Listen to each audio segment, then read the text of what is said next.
welcome to Daily Red Devil for all of your latest Manchester United transfer news and talk. Hope everyone is doing well on this Sunday morning. Before we get into today's video, if you could do me a small favour, be sure to subscribe, bottom right hand corner, and also give the video a like. Let's try and see 1,000 likes on this morning's episode. On the stream today, we are going to be talking about Bryan and Mbeumo. We are going to be talking about Jadon Sancho, Marcus Rashford, Andre Onana, Emi Martinez. We've got lots and lots to get into, so make sure you stay locked. But my question for you this morning, as you know, I always like to start my shows off with a bit of interaction with you, the Manchester United fan base. And the question this morning is in relation to transfers. Everybody's favourite topic. I want to know how many transfers you think Manchester United need before the end of the window. You can either just say the number, or if you want to give me the names, that would be even better. So I'm going to answer the question myself before obviously you guys do it, and I am going to go with 4. Obviously Matheus Cunha doesn't count, so Matheus Cunha is already through the door. I think we need another 4 more signings, and those 4 more signings aren't signings that are going to make us win the league. That's just for us to get closer to Champions League football again. And I'm going with 4 players, 4 positions. I'm saying a goalkeeper, a midfielder, a number 9, and a number 10. I mean, in an ideal world, we'd get a left wing back, a right wing back, another defender, but that's just not going to happen. So 4 signings is kind of my bare minimum. 4 more players. And if I was to name those players, number 9, I would go with either Gyökeres or Osimhen. I'm not really bothered as to which one it is. I would take either of them. I'm happy with both, either or. Number 10, I'm going Bryan and Mbeumo. Midfielder. I mean, there's lots of options for midfielders. If it was any player, I'd probably say Adam Wharton from Crystal Palace. I don't think that's going to happen though. So I would probably say Ederson from Atalanta. Again, might not happen because of the transfer fee, but one of those 2 players would be like an ideal situation. But we definitely do need somebody to go in there because obviously players have left, remember. Eriksen's left. Toby Collier, there's question marks about whether he's going to stay at the club. So there is a bit of a gap in our midfield. So we definitely do need to sort that out. And it needs to be somebody who's a little bit more defensive, in my opinion. You know, we have already got other more attack-minding midfielders. We just need someone a little bit more defensive.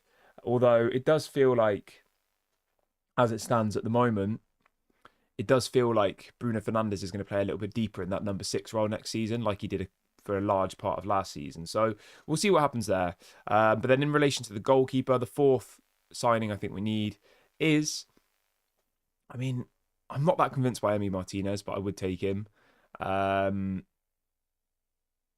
there's loads of options, isn't there? Diogo Costa, Ter Stegen, Mike Maignan available for about 20 to 25 million. Donnarumma, there are lots and lots of good goalkeepers out there. Even James Trafford. I like James Trafford. So those are my 4 positions. Please let me know yours in the comment section. Let me know the players that you would sign effectively. Let me know the 4 positions, the 4 players, and it could be more than 4. 4 is how many I'm saying, but yeah, let me know what you guys think in the comment section. Right. There you go. Let's move on from there, though, and let's talk a little bit about Bryan and Mbeumo, because there is some big breaking news this morning. And there are some journalists this morning suggesting that apparently Manchester United are very close to agreeing a £63 million deal plus add-ons for Bryan and Mbeumo. How do we feel about that? £63 million. I mean, it's a hell of a lot of money. Is he worth that? Is the first question. Question number 1 is he worth that? This story is coming out from multiple different journalists overnight. The story is this: Manchester United are set to pay £63 million plus add-ons for Bryan and Mbeumo. It says personal terms are already agreed. The deal now hinges on the payment terms with Brentford. And then you've got the Manchester Evening News this morning saying that apparently the reason why it's delayed is because of the financial year. So remember PSR, the financial year ends on, I think it's the 30th of June, which is a week on Monday. So yeah, the financial year for the PSR ends a week on Monday. And apparently they're saying that they expect the deal to happen after that because Manchester United don't want it to be within this PSR period. I don't really understand this because apparently PSR-wise, we're actually the third best. We're in the third best position out of any club in the Premier League. There was a report that got put out by The Athletic, I think it was a week or so ago, which had every single club in the Premier League's PSR position. And Manchester United's was actually very, very good. So there's this whole narrative that we're, really doing really badly and all of the rest of it. But PSR-wise, I think we're actually all right. And the reason for that is because obviously when Jim Ratcliffe took over part ownership of Manchester United, he put a large amount of money into the club, and that massively helped us out. So we can sign players now. We're not going to go over PSR. They're just choosing not to. There might be a reason for that. I don't know. I personally think if I was involved in Manchester United, I would be taking opportunity of this next week because there's lots of clubs who aren't in a good PSR position. So let's have a little look at this, shall we? So we can look at each club's PSR position. So this was on the New York Times, which is, I think... Sorry, it was on The Athletic. The Athletic's owned by the New York Times now, isn't it? So here we go. So at the moment, Manchester United are £141 million away from making a breach in PSR. 141. And this period ends next week. So effectively, for argument's sake, to really, really simplify it, we could spend £141 million between now and next week and we'd still be within PSR. Now, that doesn't mean we have £141 million available. We might not have that in cash. But from a PSR standpoint, we are £141 million in the green. So we're good. The biggest is Chelsea. They're on 300 million. Second biggest is Brighton on 295 million. Third biggest is Man City on 292 million. Hence why they've spent so much money. And the fifth is Man United on 141. Sorry, the fourth, 141 million. And then the reason why Emi Martinez is being talked about to go to Manchester United is because, as it stands at the moment, Aston Villa are in the red. So Aston Villa are £15 million under where you're allowed to be from a PSR standpoint. So they have to sell somebody between now and next week. So they're in trouble, Aston Villa. If they don't sell someone between now and next week, they will either get a points deduction or they will get a big fine or something will happen to them. So that's why they need to sell between now and June the 30th, which is a week on Monday. And that's why Manchester United are linked to Bryan and Mbeumo. But yeah, so apparently Manchester Evening News are reporting that the reason we haven't signed him yet is because we're waiting for the new PSR period to start. I don't get that because that then means that the next PSR period, we have £141 million effectively we can spend. From a PSR standpoint, as I said, that doesn't mean we have that cash in the bank, but it means from a legality PSR perspective, we can spend 141 and we'd still be in the green, okay? So if we wait until next week, that means that £63 million, which is a lot of money, remember, would then go on the next PSR period. That means we'd then be able to spend less in the next PSR period. So I don't really get the whole narrative behind it. I think it's just them delaying it. It's them stalling it. It's them thinking that they're going to get money off. It's them thinking, let's wait until the new shirt releases. Let's have a look. When does the new shirt release? This will answer our question. Are you ready for this? This will literally answer the question. So, I mean, conveniently, the new shirt was announced and released literally like a day after Matheus Cunha signed. And then the away shirt is announced. So yeah, it's going to be unveiled, the away shirt, on the 27th of June, and then will be made available in the beginning of July. So you're kind of getting a bit of a timeline here, right? They announce the new shirt. A day later, Matheus Cunha is official. Next week, the new away kit is launched, and then I bet you any money, within a week of the away kit being launched, they will then announce Bryan and Mbeumo. Maybe you think that's good, maybe that's a tactic.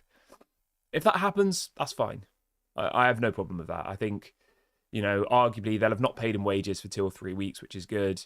Um, yeah, like I don't have a massive problem. I know some people are losing it, saying we're operating too slowly and all the rest of it. As long as we get the deals done before we go on that preseason tour, I don't really care, to be honest. I don't think it's as big a deal as some people are making out. As long as they're on that preseason tour. That's the key sentence that you really need to home in on there. If we don't get these players on the preseason tour, all hell's going to break loose. Because remember, our first game of the season is against Arsenal at home. The second best team in the league behind Liverpool. Probably, I mean, obviously playing them away would be worse, but still, it's going to be a very difficult game. And Arsenal are going to be challenging for the league next season, and we're a team that nearly got relegated. Like, we need as much time on the training field as possible with our new signings. So yeah, we desperately need to. We desperately need to get this sorted, don't we? Like, desperately. So yeah, we'll see what happens here. But at the moment, it looks like it will be next week once this new PSR period ends. So yeah, it's one to keep an eye on. Obviously, 63 million. How do we all feel about that? That is a hell of a lot of money.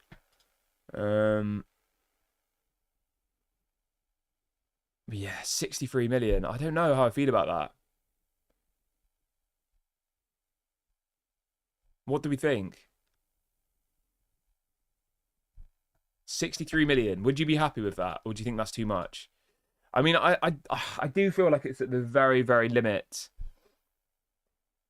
of where we need to be. But I don't know. I'm not going to get too worked up about it. I think 63 million is fine. I would do that. Yeah, I would do 63 million in short. I think if we can get this deal done next week when the new kit gets announced and they make loads of money from selling the shirts, then fine. Like, whatever, that makes sense. From a business perspective, from a marketing perspective, it makes sense. You know? So, yeah. But I'd be interested to see how you guys will feel about that. Like, are you happy with 63 million? Do you think this transfer's drawn out too long? You know, how do you guys all feel about it? Let me know your thoughts in the comment section. I'm not as worked up as I've seen some people who are saying, you know, they're taking too long. Well, what do we really expect, you know?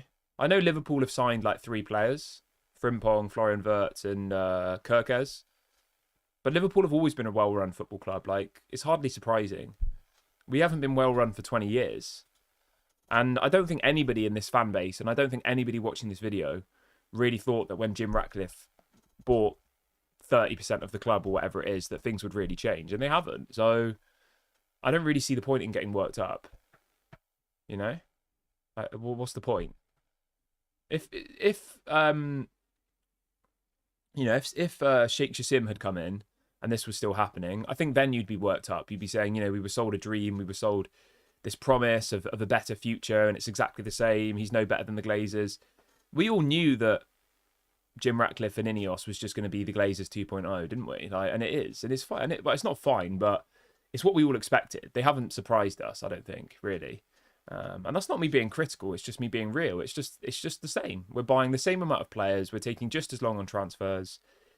We negotiate with a team for a month and then we pay the same amount of money. Like, it's literally just the same. Nothing's changed. We're not Liverpool. We're not Man City, who go and get their business done at the beginning of the window. Man City have just got Aït-Nouri for what, like 30 million? Like, how have they pulled that off? Incredible deal. Fair play to them. Hats off to whoever's doing the deals at Man City. You know, we can dislike them. We can say we don't like Man City, but they're a well-run football club. It's just as simple as that. But anyway, to go back to Manchester United, £63 million is apparently how much Manchester United are going to pay for Bryan and Mbeumo. We will also have to pay add-ons on top. How do we feel? 63 million. I mean, it's what they want. They're going to get what they want. We get the player we want. Everyone's happy. I mean, if he works and he gets us 20 goals a season, then £60 million is more than justified. It's just the big question is if, you know? There's no guarantee. I actually feel quite confident with Bryan and Mbeumo, though. I'm confident he's going to come in and hit the ground running. I'm not concerned about it. I don't know why. I just have this positive feeling about him that he's going to come in and hit the ground running. And yeah, I'm confident, I would say. I don't know why. I just have this feeling of confidence.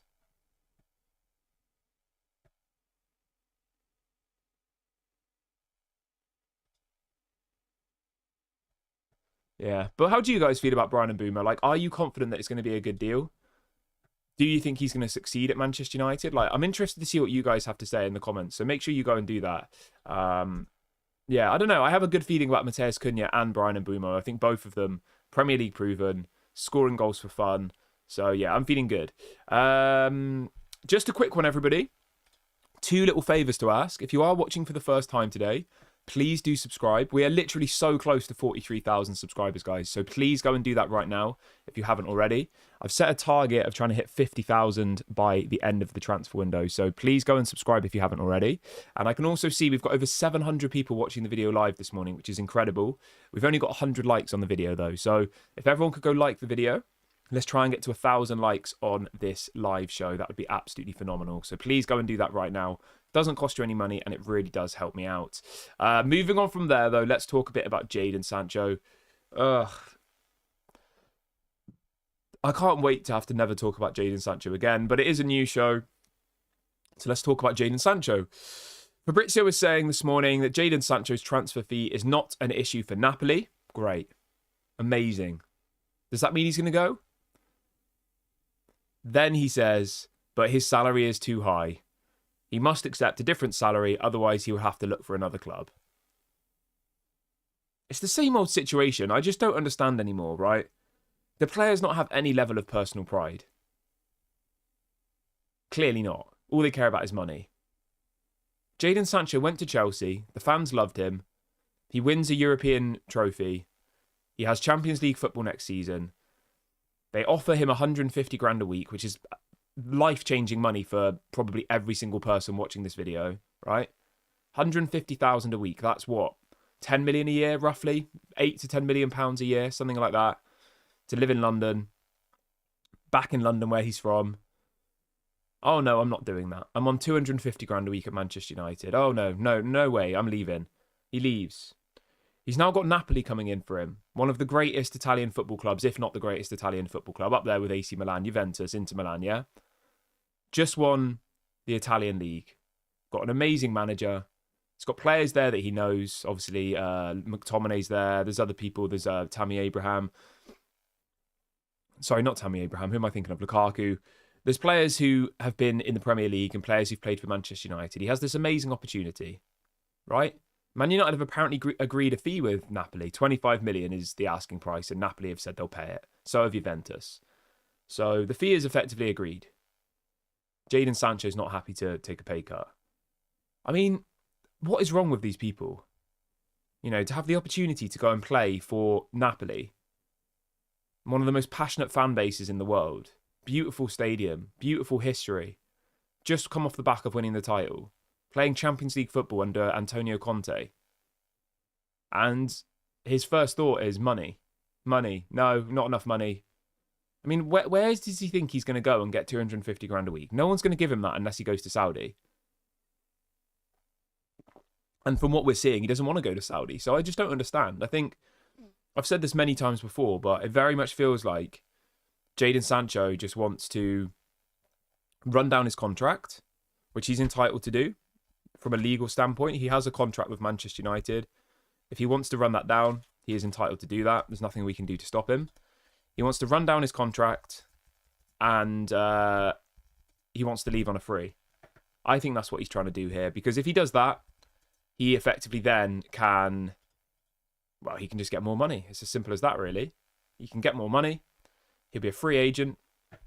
More clubs would come in for him. It just frustrates me. I don't know how you guys feel about it. It just really, really frustrates me that this happens. You know, and yeah, it just frustrates me. I just don't understand why players don't have any pride anymore. You know, you've got literally Napoli there saying, we want to sign you. We've agreed a deal with Man United. Let's do it. And he's just like, no, I don't want to do it. I want more money. Money. Like, oh, I don't know. The world has changed, hasn't it, from a footballing perspective? It's just not the same as it was. Like, I mean, I'm not that old, but when I first got into football, it wasn't like this. I know money's always been around, but it's not the same as it is now. It's completely different. If he wants the money, he has to go to Saudi, but he doesn't want to go to Saudi. It's just stupid, isn't it? And it's clear to see that what he really wants to do is to run that contract down and leave as a free agent. So, yeah. Somebody says you can't blame him for wanting money.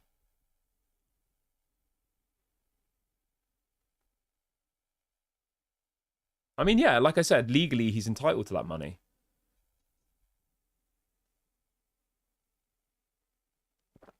Legally he's entitled to that money. So I'm not disagreeing with the fact that he's entitled to the money. Of course he is. And I'm not disagreeing with the fact that Manchester United massively overpaid for Jadon Sancho, massively overpaid on his wages, and now we're sat here rubbing their heads saying, what are we going to do with him? Arguably,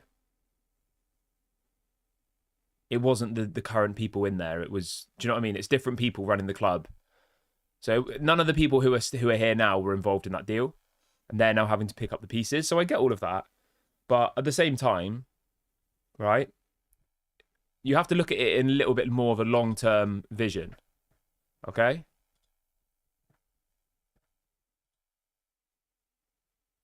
We have to look at it a bit more long-term in the sense that,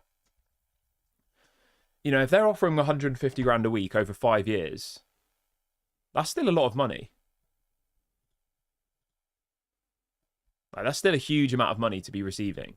It's not like they're saying we're going to give you a tenner a week and a bag of crisps. Go out and play football for us. But anyway, it's his decision, It's his decision. So there's nothing we can do about that.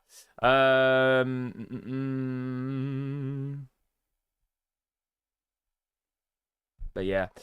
Right. What else have we got in the chat today? Let's have a look. There's a little bit on Marcus Rashford to talk about. Again, the Marcus Rashford situation is just infuriating. I mean, he's waiting for Barcelona, but Barcelona don't seem to want him anymore. So I don't know what's going to happen to Rashford. Doesn't want to go to Saudi either. I mean, where do we go from here? I think Jadon Sancho is like 100% get rid, 100%. I'm a little bit 50-50 with Marcus Rashford. Like, if someone wants to buy Marcus Rashford, I would sell him in a heartbeat. I would drive him to wherever it is myself. I'd say goodbye. But I don't know. There's still this like feeling inside me. It's probably stupid, but that I hope that it's just disappointment, isn't it? That it's turned out this way with Marcus Rashford, and it's disappointment that 2 or 3 years ago, do you remember, we had PSG trying to sign him for like 100 million. And now we're in a position 2 years later. I think this is more the feeling. It's that we had a player that was worth around 100 million 2 years ago. And within the space of 2 years, he's effectively worthless. Nobody wants him. No one wants to pay any money for him. So within the space of 2 years, we've taken a player from being in conversation to be world class. And people will be like, oh, he was never world class.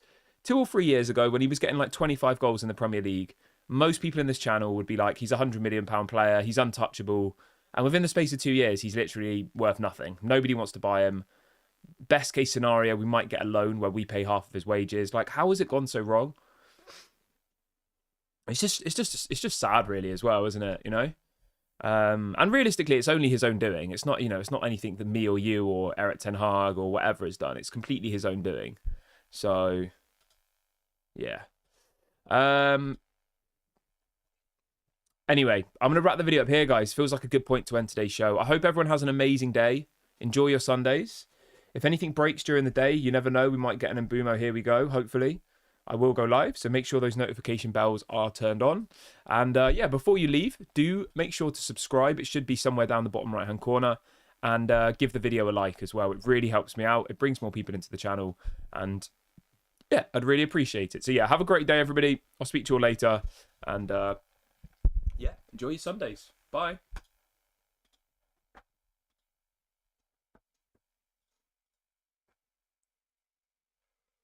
Manager.